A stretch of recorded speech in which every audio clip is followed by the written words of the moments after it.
السلام عليكم. أنا هايبرد وقصة جديدة نتكلم عن شخص عادي يصير وياه شغلات خارج الطبيعة. فيا عزيزي خلي السماعات واستمتع بالمقطع.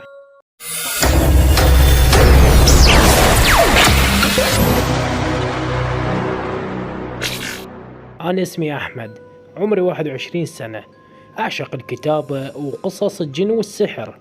كالعادة أقعد من النوم وبقرب من بيتنا المقهى، واروح عليه كل عصرية واطلب مشروبي المفضل، واقعد اكتب قصص في الايباد. وراح تسألون عن المقهى، عادي يجون عليه ناس بس شي نادر يدخلون عليه. بس اني عكس العالم، اني يوميا اجي عليه بسبب الهدوء اللي يصير بيه. يعني اخذ راحتي بالكتابة القصص. فمرت من الايام والاسابيع والاشهر، بس اجى يوم من الايام كنت مشغول بكتابتي وبقصة جديدة، فسمعت صوت عالي من رجلين من الطابق الثاني. بالأول سألت نفسي، قلت الطابق الثاني ما حد بيه، وأنا أول شخص أدخل المقهى. فغلست عن كل شي وركزت على صاحبة المقهى، شفتها ما دايرة بال. فأنا غلست على الموضوع وقلت احتمال قمت أتخيل. فرجعت اندمجت بالكتابة القصة. وعلى فكرة كان الوقت الساعة 9 مساء، وكان الهدوء كله جميل وعلى صوت الأغنية الناصية. قمت أسمع صوت مرة ثانية في الطابق الثاني، كان الصوت شوية عالي. فهم رجعت باوعت على أم المقهى، شفتها قاعدة وتشاهد موبايلها مطنشة الوضعية الموضوع. فقلت أريد أقطع الشك في اليقين، وسألتها إذا أحد موجود في الطابق الثاني، لأن شوي جاني شعور يخوف لأن ما حد موجود في المقهى. فقمت سألتها، قلت لها يا أخو تمارة، أحد موجود في الطابق الثاني؟ فظلت تبوع علي باستغراب، فقالت لا، ما حد موجود أكيد. قلت لها أنا قاعد أسمع صوت في الطابق الثاني. فقالت نفس الطابق الأرضي، بس الثاني شوية الصالة كبيرة، بس احنا من زمان ما حد فاتح الطابق الثاني، لأن شافت عينك الزبائن كلش قليلين ونادر اللي يجي المقهى. وعلى مود الطابق الثاني سديناه وخلينا كل الشغل في الطابق الأول. بس أنا سمعت صوت كلش قوي من الطابق الثاني. تمارا استغربت وقالت يمكن قاعد تتخيل، لأن أني ما سمعت كل شي. ولا تنسى لأن أنا وياك بنفس الطابق. فحاولت أريد تصدقني وقافل على الموضوع وأحكي بيني وبين روحي.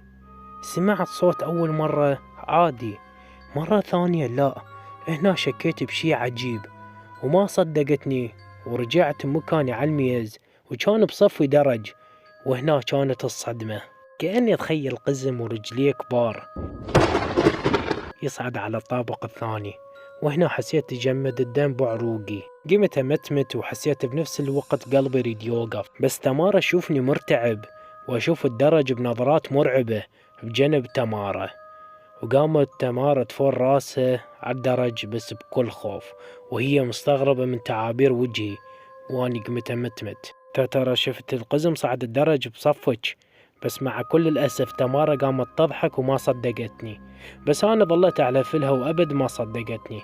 ومن شدة رعبي شلت غراضي وطلعت بسرعة من المقهى، وعلى السريع رجعت للبيت. وتقريبا كانت الساعة بال11 بالليل. دخلت البيت، كان عقلي مصدوم من شفت المنظر المرعب. وراجعت كل حساباتي، هل هذا الشي شفته حقيقي لا تخيلات؟ وقلت احتمال من وراء كتابة القصص. قمت أتخيل، لأن هل هذا الشي ما موجود بالواقع؟ وعلى طول شدت التعبي وتفكيري. نمت على السرير وصبحت على يوم الثاني، وقعدت حسيت جسمي يوجعني، وبحياتي ما شفت هيك وجع. وبالقوة قمت تكرمون بالحمام، توضيت على مود أصلي الفجر. بعد ما خلصت صلاتي وصارت الساعة 9 الصبح، وظلت أقلب بالموبايل واكتب القصص وما حسيت بالوقت. وعلى أذان الظهر واللي قريب علي بيتنا يم الجامع، وعلى السريع توضيت وصليت ورجعت تمددت على السرير، وما حسيت بنفسي إلا أني نايم. بس لحظة أريدكم تركزولي، وراح أنتقل وأحكي بلسان تمارا صاحبة المقهى. صارت الساعة بال4 العصر، تجهزت ولبست لأن أريد أروح على المقهى وكل يوم عادي. وقاعد أمشي بالطريق وتذكرت كلام الشخص اللي يومي يجينا على المقهى، يقول كنت أسمع صوت الطابق الثاني، وزائدا شاف قزم. كلام مو واضح، لأن بالفعل ما شفت وما سمعت أي شيء أبدا. وصلت المقهى ونزلت من السيارة وفتحت المحل، وبديت أشغل الضوء وقعدت على طاولات الكاشير، وبديت أتابع المسلسل اللي أنا أحبها. مرت ساعة وساعتين بس ما شفت الشخص اللي دائما يمر علي بالمقهى، واستغربت هواي لأن كل يومية حرفيا كان متعودة عليه وأعرف طلبات اللي أنا أنزلها. بس أتكلم مع نفسي قلت يمكن تعبان أو صار عنده ظرف معين. تركت جوالي وقمت أنظف المحل والمواعين، قلت يمكن نسيتهن وما غسلتهن، لأن تعرفون ندري كم زبون يجيني. ففتحت الميز مال المواعين لقيت 5 مواعين ماكلين بيها وضال عليها وصاخة، واني اعرف ما حد يدخل المقهى.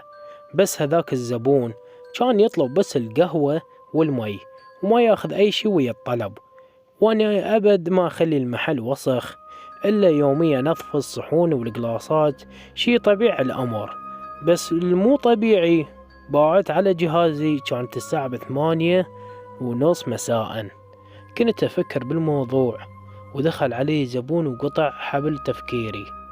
شفت الزبون مو طبيعي، كان عمره يتراوح بين 40 سنة، وكانت لحيته مدموجة بين الأبيض والأسود، وأصلع الشعر، ولابس ملابس كلش تعبانة، ورابط على نفسه حبل، وحط على نفسه شماغ كأنه جسمه كلش ضخم.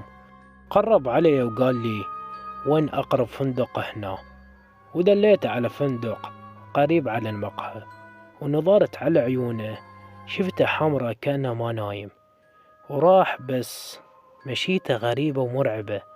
بأثناء الخروج الباب لف جسمه وقال انتبهي منهم ترى يحضرون، انتبهي. وراح ابتسم ابتسامة مرعبة وخلى دمي يجمد بجسمي.